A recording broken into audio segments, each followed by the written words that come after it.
Let me show you how to set up a dynamic backdrop in Apple Keynote slideshow. When you try to create a new slideshow, you will see that some templates that already got dynamic backdrop like this dynamic rainbow here. But let's go with the simple one with just white template and then set up the backdrop ourselves. So create, and here we are. Click somewhere outside to be sure nothing is selected. And then on the right side in the format section, the one with the paintbrush, you will see background. And right now your background is a standard one with a simple color that we can adjust. You can move it to be a gradient, advanced gradient, image. But what we want to do is we want to switch this whole thing to dynamic.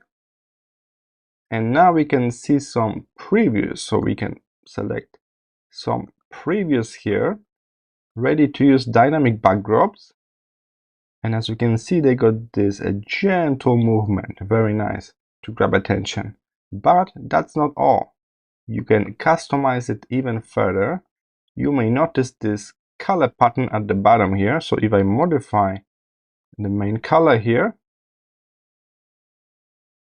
the color will change, but the animation will still play. So that's a really nice way to make it your own. So there are 18 different dynamic backdrops here ready to use, and I highly recommend you guys to customize your color palette to make it unique. So even you picking the default one with the gradient, the first one over here, you can still modify colors in that gradient to make it unique. We can also change the angle of that gradient. Take a look. And that's how you can add a dynamic backdrop to any keynote presentation. Simply use the backdrop section in the format when nothing is selected. So click outside the slide and then you will be able to see it. I hope this short tutorial was helpful. Let's learn more about Keynote in the next video.